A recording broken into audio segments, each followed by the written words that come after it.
This collaboration is put on by Ashley over at C&C Farms. When you're done watching me, go and check out her awesome channel. Hey everybody, welcome back to my channel. If you're new here, I'm so glad you stopped by. Now today I'm going to be making for you, it's not stuffed cabbage, but it is a stuffed cabbage casserole. Now it has all the same ingredients that a regular stuffed cabbage would have, but you don't have to take the time to cook the whole cabbage and like separate the leaves and stuff them all up in there. This is way easier, and it tastes just the same to me. I absolutely loved it. So just stay tuned and I'll show you exactly how to make it. And when you're done, don't forget to go visit everybody else in the collaboration, because I know they're gonna have some amazing stuff. So let's get cooking.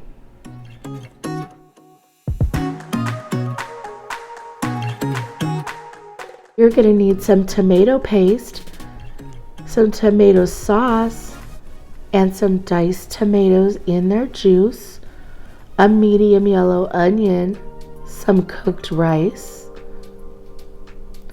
1 pound of 90% lean ground beef, a medium to large head of cabbage, pepper, salt, dill, thyme, paprika, and chopped garlic. Now take a large skillet and put in your onion and your ground beef along with your garlic, and we're just gonna brown this up until it gets all cooked through. Should take only maybe about 5 minutes. Now while that's browning, I went ahead and chopped up my cabbage. Now you want them to be in about 1-inch pieces like this. Now my ground beef is finished cooking, and see, it doesn't have much oil at all. So, but if yours does, just drain it. And then you're gonna go ahead and add in your tomato sauce, your can of tomatoes with the juice, and some tomato paste. I'll have all the exact measurements in the description box. Salt and pepper. And then I'm just adding in my spices. Now you're gonna simmer this for about 3 to 4 minutes. Then after that, take it off the heat and go ahead and add in your cooked rice and just stir it till it's all combined, and then I set it aside in a large bowl.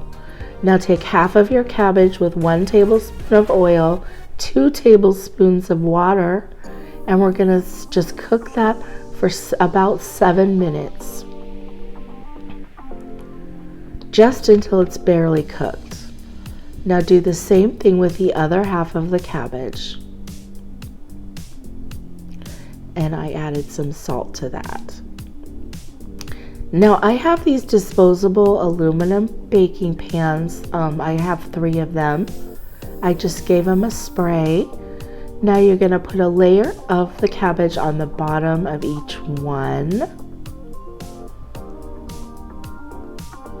And then we're just gonna alternate that with the meat mixture. And then finish with some cabbage and another layer of the meat. I had a little leftover cabbage, and then I put the lids on, and I froze 2 of them, and I'm going to cook 1 of them. Now I went ahead and made this cheese mix to go on top. You don't have to, but it was really good. It's just cheese, egg, and milk. It's 1/4 cup of milk with an egg, and then 2 cups of Monterey Jack cheese. This just kind of gives it an extra good flavor, but you don't have to do this step. And when you mix it all together, it will look like this. Now it was cooking covered for 375 for 40 minutes. I took it out, I added the cheese topping and cooked it another 15 minutes until it got all melted. And now I'm taking out a slice And then stay tuned, you guys, because I'm going to give you my review.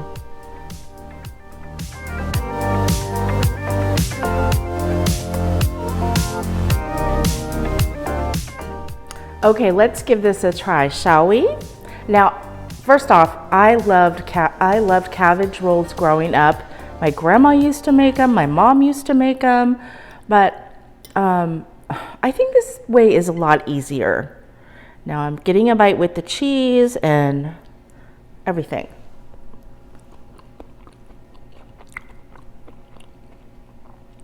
It's delicious. I mean, you just cannot go wrong with these ingredients. The meat sauce has a really nice little tang to it. I mean, like I said, you don't have to put this cheese sauce on top, but I really think it tastes great with it. And then what I would suggest to do, well, it doesn't really matter. You can put the cheese topping and freeze it, or you can just leave it off, and then when you go to unthaw this, you can just quickly whip up the cheese mixture and then just put it on top the last 20 minutes that it's baking after you uncover it. So I hope you guys are going to give this a try. It's really good. And then one other thing that I would say, you know, it's said to saute the cabbage for 10 minutes till it was soft. It's very soft. So if you like your cabbage a little bit more on the firm side, I would suggest just sauteing it 5 minutes because it's going to cook 45 minutes in the oven, and I think that that's going to be the perfect amount of time. Now you can also use ground turkey with this, or ground chicken even. So, or you can just use like the vegetarian crumbles. That would be great too.